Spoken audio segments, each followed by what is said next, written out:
la mañana de la diaria y recibiendo a uno de los invitados de esta mañana, nada menos que al historiador y politólogo Gerardo Caetano, a quien es un gusto recibir por primera vez en esta mesa, ojalá que primera de alguna más. Gerardo, bienvenido.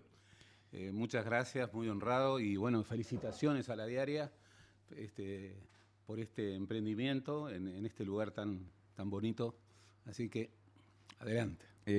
Naturalmente la idea de la conversación, o la idea de lo que pensamos previamente, está asociado a mirar desde tu lugar los acontecimientos políticos más salientes de este tiempo, capaz que no las situaciones más puntuales, sino lo macro, pero claro, hay una situación que podríamos decir es puntual, no estoy hablando de lo que ocurre con la Biblioteca Nacional, que se ha transformado en un gran tema de discusión y que nos interesa de arranque abordar, aunque sea brevemente, aunque más no sea brevemente contigo, teniendo en cuenta también tu condición de hombre vinculado a las letras, al estudio, a la intelectualidad. ¿Qué te dejó ese anuncio hecho nada menos que el Día Nacional del Libro? Una fecha con contenido histórico asociada al origen de lo que hoy es la Biblioteca Nacional, que es previo a la existencia del Estado oriental del Uruguay, y que generó toda la discusión mencionada, en algunos casos apoyos en el sentido de decir se aprovechó una oportunidad para visibilizar un problema y eventualmente corregirlo, y en otros casos críticas, ¿no? Hasta de gente que dice hay algo parecido al humor negro en esto de anunciar un cierre temporal para el público en general un día tan significativo. ¿Vos cómo lo tomaste? Bien, en primer lugar, me parece que fue mal hecho. ¿Mm? O sea, acá hay que separar la forma y el qué. Sin aviso, sin consultar al sindicato, sin preparar a la opinión pública, en el Día del Libro, anunciar de manera intempestiva el cierre de la biblioteca, que luego debió ser de alguna manera suavizado, como pausa, cierre parcial, etcétera, etcétera, me pareció como el decálogo de algo mal hecho. ¿Mm? Y en política hoy el contenido cada vez precisa más de una forma adecuada. Fue mal comunicado. En cuanto a las razones, bien, son muy conocidas y desde hace mucho tiempo, y se han venido agravando. Todas las razones invocadas por la dirección de la Biblioteca Nacional, que es una dirección joven, nueva, que me consta está cargada de proyectos, y de proyectos bien inspirados, y de proyectos con buena carga técnica, son ampliamente conocidos. Yo te puedo dar un testimonio personal.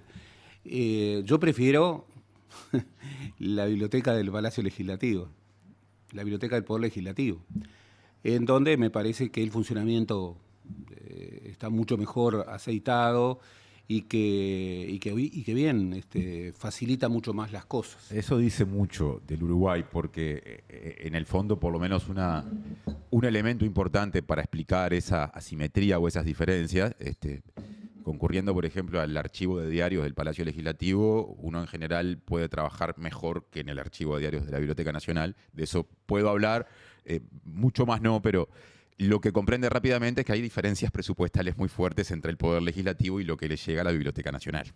Ciertamente, pero el acervo que tiene la Biblioteca Nacional es insuperable, en múltiples sentidos. Hay que, desde hacía mucho tiempo, había que poner una luz roja en la Biblioteca Nacional, y bien, yo entiendo la llegada de una conducción joven que se encuentra con todo eso que es realmente terrible y que en muchas ocasiones lo hemos conversado con otros investigadores, advirtiendo, bueno, acá estamos tal vez estemos ante la inminencia de un desastre. Y son ese tipo de desastres que marcan a fuego la cultura de un país, materiales únicos, etcétera, etcétera. De todas maneras, la forma tan importante en esta nueva política fue muy mala.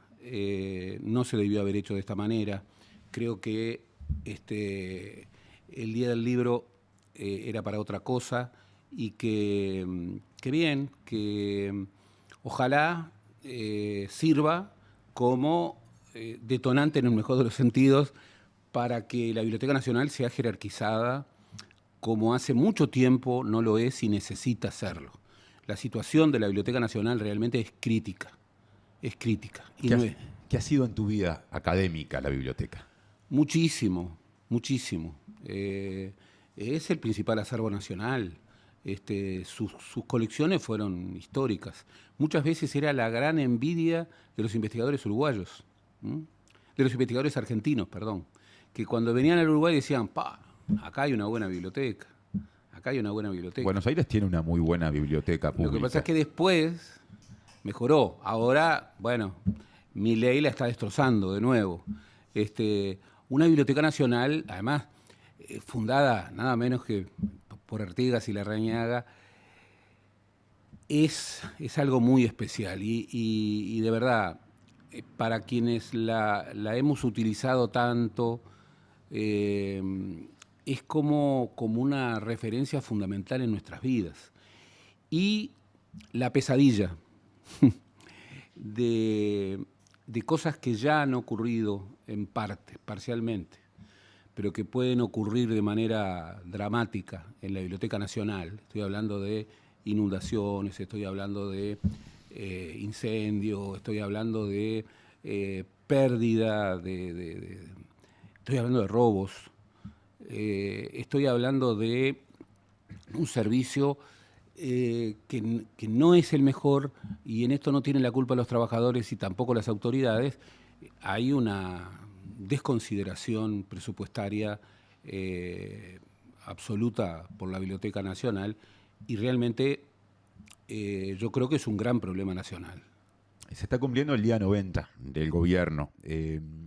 Esta dificultad o esta discusión asociada a la Biblioteca Nacional es una de varias que están presentes en función de cómo se han ido dando los acontecimientos desde el 1 de marzo hasta ahora. ¿Qué primerísima evaluación macro haces de la marcha del gobierno en sus primeros 3 meses?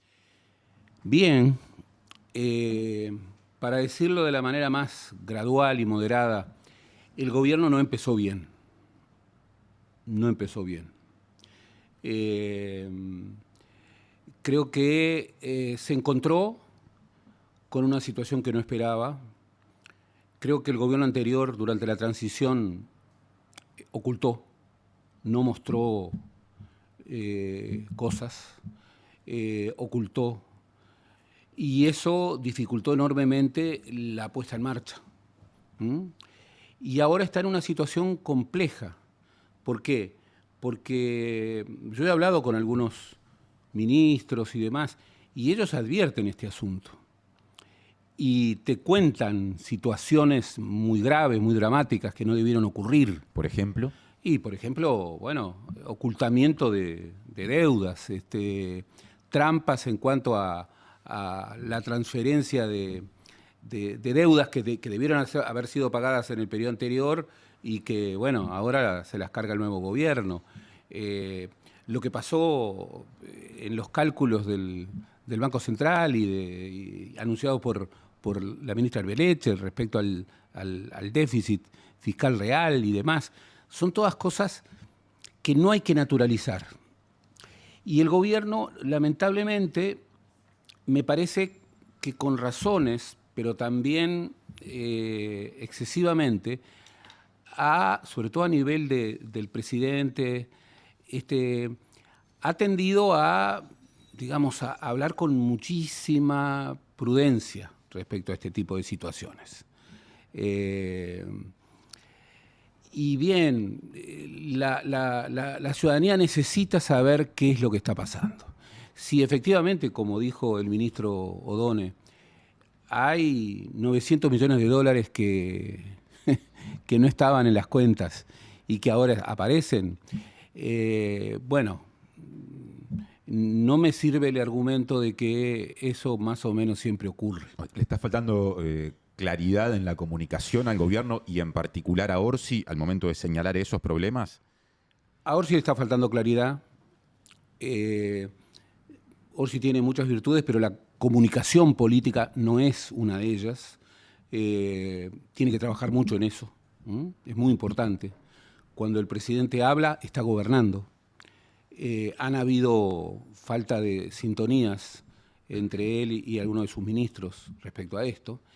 Pero además, el hecho de no tener mayoría parlamentaria en diputados ha hecho que resulte evidente que tanto el presidente como los ministros no lo pueden decir todo y que tienen un gran temor de que algo dicho a destiempo puede quemar la pradera.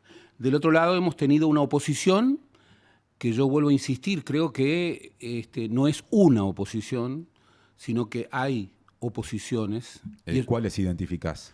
Bueno, yo creo que en el Partido Colorado, por lo menos hasta ahora, una ha sido la actitud de los sectores que apoyan a Bordaberry y otra ha sido la actitud del resto, con incluso algunos atisbos. Algo de eso se esperaba, ya estuvo en la transición, pero yo veo a Ojeda muy alineado con un partido nacional que, reitero, me parece que todavía no ha elaborado la derrota y que tiene una actitud, casi de estar en las cuchillas, para decir algo que suena fuerte dentro de la historia del Partido Nacional. En un ratito vamos a pasar a analizar el rol de la oposición y en particular del Partido Nacional y del expresidente Luis Lacalle Pou. Antes de eso, volviendo al comienzo del gobierno, ¿está abierta la situación, da la impresión, con respecto a la pertinencia o no de que permanezca en el cargo de presidente del Instituto Nacional de Colonización Eduardo Viera? Ayer Orsi dijo que se estaba a la espera de un informe jurídico para terminar de tomar eventualmente una decisión. Se dio el caso a poco de asumido el gobierno, cerca de Semana de Turismo, de la salida del Ministerio de Vivienda y Ordenamiento Territorial de la hoy diputada Frente Amplista Cecilia Cairo. Se dio más recientemente la salida de la vicepresidencia de la Administración Nacional de Puertos de Alejandra Koch, y se discutió en algún momento, aunque eso da la impresión de que quedó, ya fue superado, en torno a la pertinencia de que permaneciera en la Oficina de Planeamiento y Presupuesto como director Rodrigo Arim. Estas discusiones que ya le han costado caídas de jerarcas al gobierno, ¿cómo las ha manejado el oficialismo? Bien, aquí también vuelve a estar este tema de un gobierno que no parece todavía estar plenamente aceitado. Son situaciones muy distintas las que tú has referido. El episodio Cairo es un episodio penoso, realmente penoso. Nunca debió ocurrir. A este gobierno se le van a pedir muchas cosas, y con toda razón por parte de la ciudadanía. En primer lugar, que cumpla las promesas.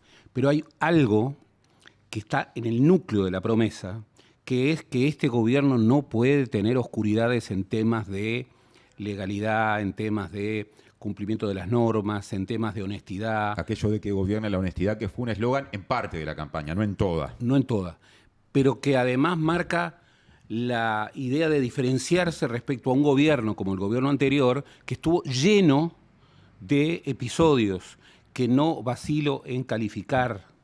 Lo he calificado cuando era gobierno y no tengo ningún motivo para cambiar la carátula.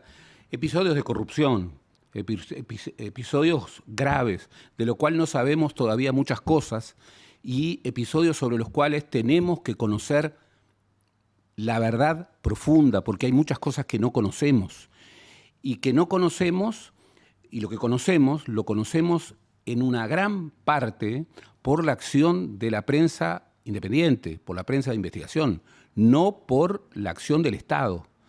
Entonces, lo primero que se le va a pedir a este gobierno es una actitud completamente diferente en ese sentido. Completamente diferente. Bueno, el episodio Cairo es un claro ejemplo de una actitud inadmisible, realmente inadmisible. El episodio de la ex vicepresidenta del puerto es inadmisible, choca con la visión que las izquierdas uruguayas, no digo en la campaña, a lo largo de toda su trayectoria, siempre han defendido. ¿Qué es esto? Y los otros dos episodios son episodios distintos. Hay que aclararlo el episodio del actual, del ex rector, el actual, pero me parece que se trata de otra cosa. Y lo del presidente del Instituto de Colonización, la verdad, hay dos bibliotecas, yo he hablado con juristas y están las dos cosas. Lo que más me llama la atención son las contradicciones flagrantes entre, bueno, las dos principales figuras del gobierno, el presidente Orsi y su secretario, que obviamente es una figura, como el Pacha Sánchez, es una figura de enorme trascendencia. Eso no puede ocurrir. El gobierno tiene que encolumnarse a través de una opinión, y no puede dar, digamos, el flanco de tener nada menos que en sus dos principales figuras públicamente desavenencias tan fuertes. ¿El gobierno anterior resolvía mejor eso de la comunicación centralizada y sin contradicciones? Yo lo he dicho de manera insistente, la mejor política del gobierno de la calle Pou fue la política comunicacional, por lejos, por lejos. No solo por el presidente, que es un gran comunicador, sino por un equipo que administraba, distribuía el relato, le hacía cumplir cosas a unos y a otros, manejaba agenda ficta y... ¿Qué es agenda ficta, perdón? Claro, hay un incendio allá y bueno, creás un incendio ahí. Hay un episodio que concentra la atención pública de este lado y bueno, y de pronto aparece otro que no tiene mucho que ver, pero que desorienta la atención pública. Bueno, una política con los medios que dio resultado, ¿no? Y no por los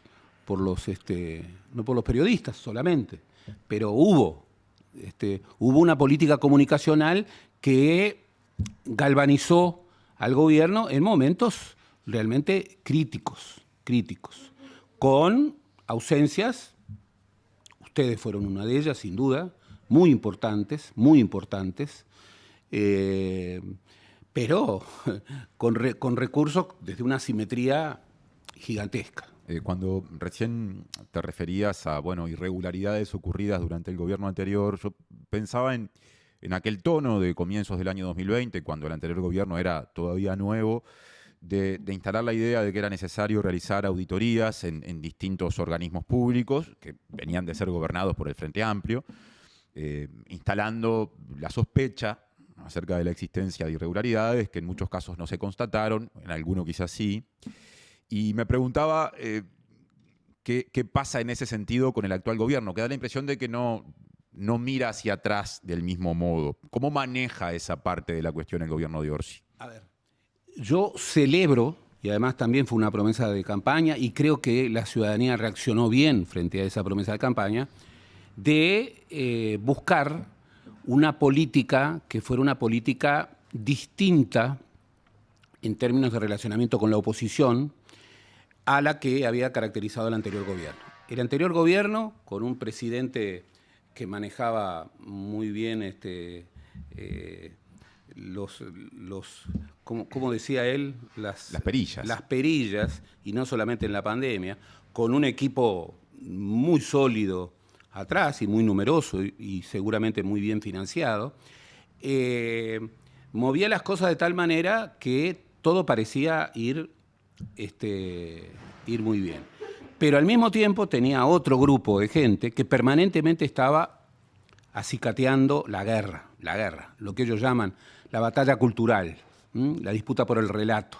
Y luego, cuando se generaban esos desencuentros y esos desencuentros llegaban a la ciudadanía, como decían, yo no fui, y siempre victimizándose y demás. Yo no quiero esa política para el Uruguay. Lamentablemente es una política que está creciendo en el mundo, y que se despliega en las redes y que tiene muy malas consecuencias para la calidad democrática.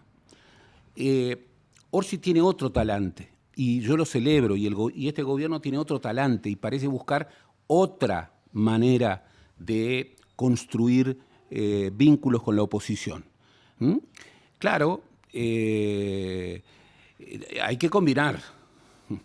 ¿Esto qué quiere decir? Me parece muy bien eso.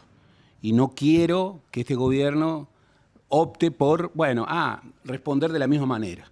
Me pareció buena opción no entrar en eso que duró tanto tiempo, que era la herencia maldita, y bueno, todo tenía que ver con la herencia maldita, y todo era a partir del 2019. Como que había un quiebre ahí, con el agregado de que durante la pandemia tuvimos Telerepública con un solo conductor, en donde prácticamente no nos podíamos mover y la Telerepública estaba en manos del gobierno. Y entonces las respuestas de la oposición eran respuestas muy limitadas. No quiero retornar a eso. Creo que le hizo mal al Uruguay. Me temo que es una política que está instalada, lo estamos viendo en los actores, que siguen siendo en muchos casos los mismos y que un día y otro también están como alimentando el odio, alimentando la controversia. Está bien, otra política, pero bien, no se puede ceder a una blandura. No hay que confundir buena relación con blandura. Si aquí hubo grandes problemas en la transición, de ocultamiento de datos, si hubo una preparación en donde se dejaron instaladas varias situaciones muy difíciles para complicar la acción del gobierno, si todo eso tuvo una finalidad política, como muchos actores del gobierno dicen, bueno, si eso es así, hay que decirlo. La ciudadanía merece saberlo. Y apostar a un sistema político en donde puedan haber acuerdos sin necesidad de ocultar las situaciones. En medio de todo esto, el expresidente Luis Lacalle Pou, que se fue del gobierno con niveles de aprobación personales muy altos y que es representativo de una parte muy importante de la población, más allá del último resultado de las elecciones nacionales, se integra al Centro de Estudios para el Desarrollo, no asume una responsabilidad formal en el directorio del Partido Nacional, ni asume la banca por la que había sido electo o para la que había sido electo en el Senado. ¿Qué evaluación haces de esos pasos que va dando y de esas decisiones que va tomando el Lacalle Pou, expresidente? Que fue una opción muy inteligente, muy inteligente. Y que estamos frente a una figura, yo ya he hablado de eso, que carece de algunas virtudes, que no voy a reiterar, porque ya las he dicho 50 veces, pero la última provocaron como una especie de estallido. Bueno, pero yo te las iba a preguntar. Vos preguntámelas. Porque concurriste hace poco, cito quizá la última entrevista que habías dado en la que hablaste explícitamente de eso, al programa de streaming La Fórmula, y allí dijiste que entendés que Lacalle Pou no es un líder intelectual, sino comunicacional, y en un momento, en el contexto de esa charla, dijiste algo así como que deseabas que leyera o que leyera más. Pero por supuesto. Pero además, lo he dicho muchas veces, lo ha dicho él. Hay videos que lo señalan haciendo bromas con eso. Lo ha dicho su padre. Es vox populi en el elenco político. Lo suyo no es la cultura. Incluso yo lo he conversado con grandes figuras que fueron muy importantes y me dijeron, por suerte no es culto, porque eso le ha dado, y es cierto, mucho más pragmatismo. Es un hombre que tiene grandes virtudes políticas. Por ejemplo, es un hombre con capacidad de poder, es un hombre con una gran capacidad comunicacional. ¿Qué es la capacidad de poder? Y bueno, de definir una situación. Cuando el famoso episodio de el caso de la, digamos, de la ex subsecretaria de Ministerio de Relaciones Exteriores. Carolina H. Claro, a propósito de la eliminación de documentación pública en la Casa de Gobierno. Bueno, el presidente estaba fuera del país. Durante 3 días, el resto de la dirigencia parecía como que se había disuelto. Volvió el presidente, ordenó 2 o 3 cosas, ordenó renuncias y después se terminó. O sea, capacidad de poder es capacidad de llevar a su tropa. Manejó la coalición, una coalición muy difícil, la manejó de manera muy heterodoxa, Una coalición necesita una mesa de dirigentes que puedan discutir. No, él la manejaba bilateralmente y la hizo bien, claro, perjudicó seriamente a los socios más pequeños. El único que lo ha dicho es Guido Manini Ríos. Guido Manini Ríos, en un reportaje largo que le hacen, que forma parte de un libro, dice que el expresidente de la calle Pou se ufanaba de no haber leído los libros de su bisabuelo. Me parece muy bien que no los lea. De Luis Alberto Herrera. Claro, hablando. me parece muy bien que no los lea. Son opciones. Son opciones. Bueno, me parece raro también, porque estamos hablando, ya que hablamos del herrerismo, de una figura que no solamente fue una figura central en la historia política del país, sino de una figura que fue un enorme intelectual. Una figura que aún hoy yo lo incorporo en la bibliografía de mis cursos y todos los profesores lo incorporan en la bibliografía de sus cursos. Y un autor que ha resistido el tiempo. A mí a veces me parece, y creo estar seguro, que la calle Pou no ha leído el Uruguay Internacional, escrito por su bisabuelo en 1912, porque a lo largo de su protagonismo presidencial para justificar algunos hechos de política exterior, ha dicho que el comercio no tiene nada que ver con la política. En este momento, bueno, entonces podríamos seguir hablando. Sigo estando absolutamente convencido de que la cultura y la formación no es el fuerte del expresidente, que no lo estoy ofendiendo con eso, nunca ofendo. Mi forma de discutir es con argumentos. Eso lo sabe la gente del Partido Nacional y lo saben los más allegados, lo saben quienes fueron sus compañeros de clase en la formación, por cierto, muy calificada que tuvo, en donde no se destacó por esos aspectos, pero obviamente estamos en primer lugar ante el único liderazgo fuerte que existe en el país. En todo el espectro político nacional. El espectro político. En el Frente Amplio no hay un gran liderazgo. No hay un liderazgo. El presidente no es el líder del Frente Amplio. Podrá serlo, pero por ahora no es. Se murió Mujica, no hay líder político. En el Partido Colorado, bueno, el doctor Sanguinetti finalmente está como el sabio de la tribu, pero muy distante. No hay liderazgo. Ojeda ni siquiera se hace obedecer adentro del partido. Cabildo Abierto no sé todavía lo que es en este momento. Se dividió, votó como votó, y el Partido Independiente es irrelevante. Y lo digo con pena, yo no celebro la liquidación de los partidos, creo mucho en los partidos. Pero es obvio que los socios menores, el fenómeno de la coalición, los destrozó, lo cual es una práctica común. Entonces, el único liderazgo fuerte que hay en la política uruguaya es Luis Lacalle Pou. Bien, tiene grandes virtudes y tiene grandes defectos. Marcaste un defecto cuando entre muchas virtudes, cuando hablaste puntualmente de la cuestión de la formación o la cultura. Ahora, ¿ese es un problema de la calle Pou o es un rasgo de la generación política de quienes tienen su edad? Es un rasgo de la generación, sin duda, sin duda. Pero yo sigo, tal vez sea una cuestión generacional porque yo esto lo veo en el mundo.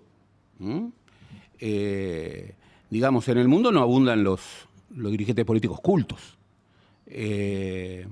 Incluso es un fenómeno que si tú comparás, digamos, los distintos estamentos del elenco político uruguayo en relación a lo que ocurría 20 años atrás, bueno, hay un descenso en todos lados. Tiene que ver con una nueva cultura, en donde se lee mucho más el titular y las redes que los libros.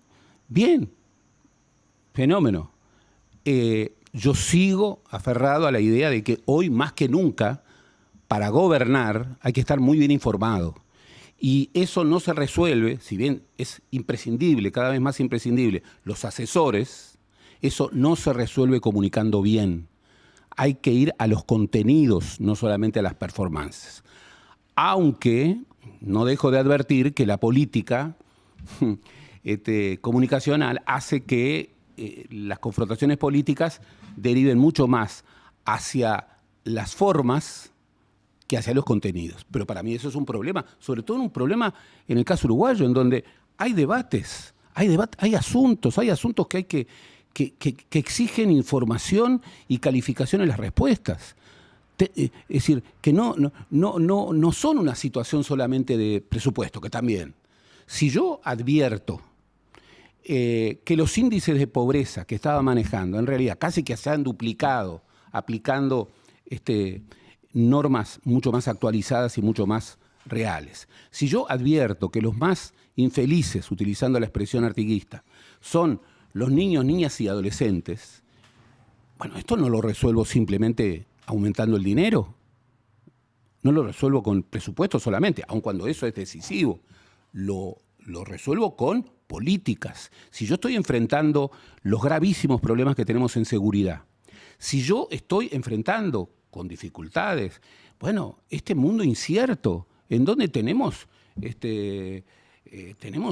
a Trump gobernando por encima de la Constitución de los Estados Unidos y estamos al sistema democrático por excelencia viéndolo teclear.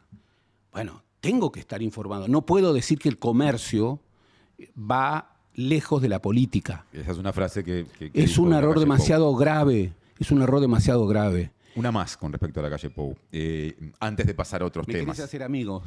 Bueno, no sé, a ver, capaz que sí, pero vos pero nos dirás. No me importa, porque yo me represento a mí mismo. Pero me parece que esta pregunta apunta a algo más amplio que, entre otras cosas, puede potencialmente estar vinculado al devenir político uruguayo. Está claro que para el actual gobierno y para el Frente Amplio, la calle Pou es un adversario fuerte de fuste.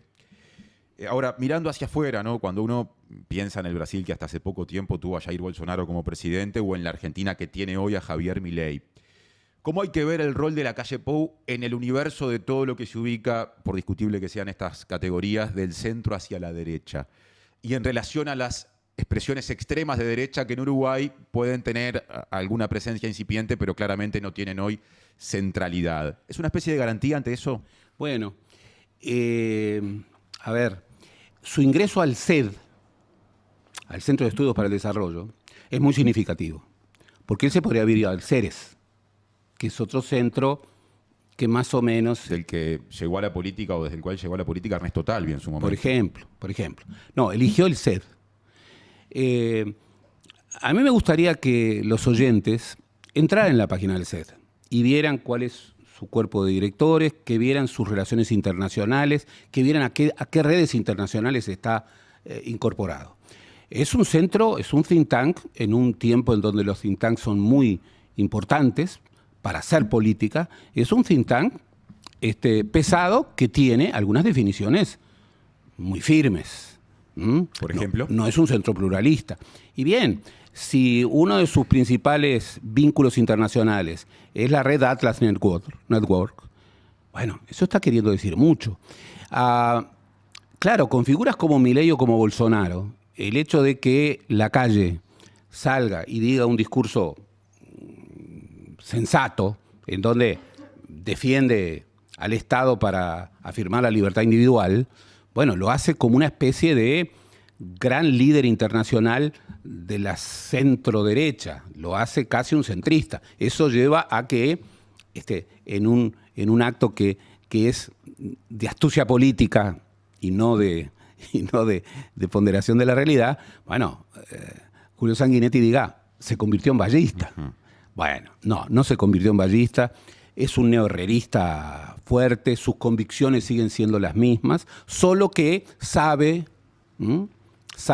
bien cómo establecer sus actuaciones, sus roles, sus discursos en lugares diferentes. De todos modos, yo lo conozco a la calle Pou. Por alguna razón que puedo imaginar, desde que asumió el gobierno no lo vi más. No conversé más con él. ¿Antes lo veía seguido? Lo veía cada tanto, incluso conversábamos. No, en ámbitos, digamos, de convergencia entre dirigencia política e intelectuales.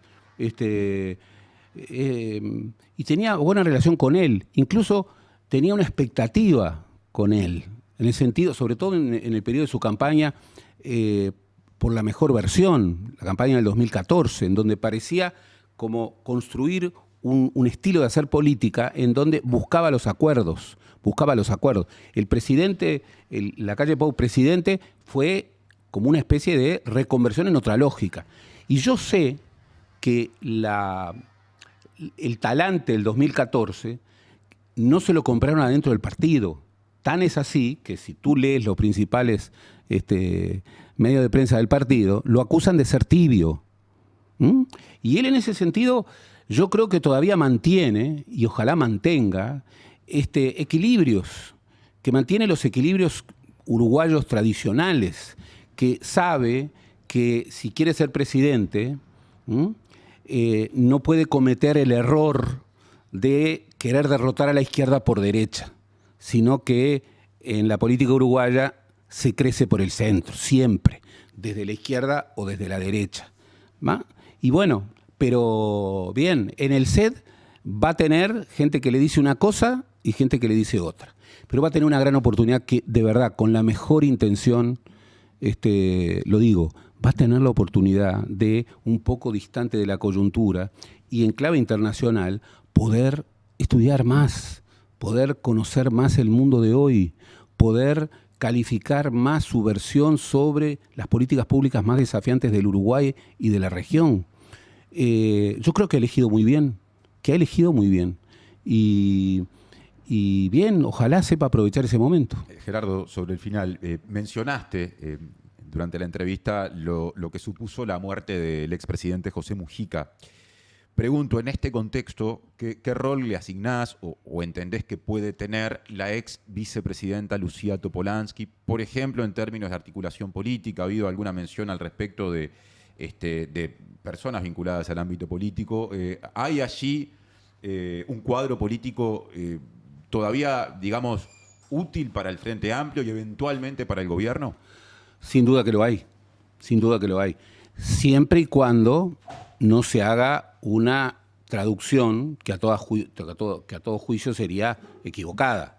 No es la prolongación de Mujica. Mujica ya no está.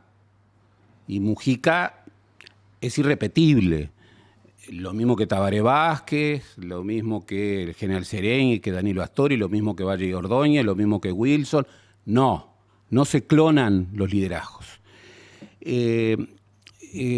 Lucía Topolansky, cuando le tocó ser imprevistamente vicepresidenta de la República, jugó muy bien. Sus adversarios fueron sus principales,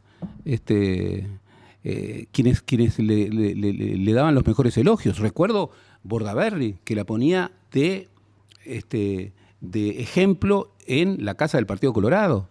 Y obviamente es alguien que tiene un peso, pero su peso no debe ser el de una suerte de oráculo de Delfos que nos transmita lo que Mujica quiere desde el otro mundo.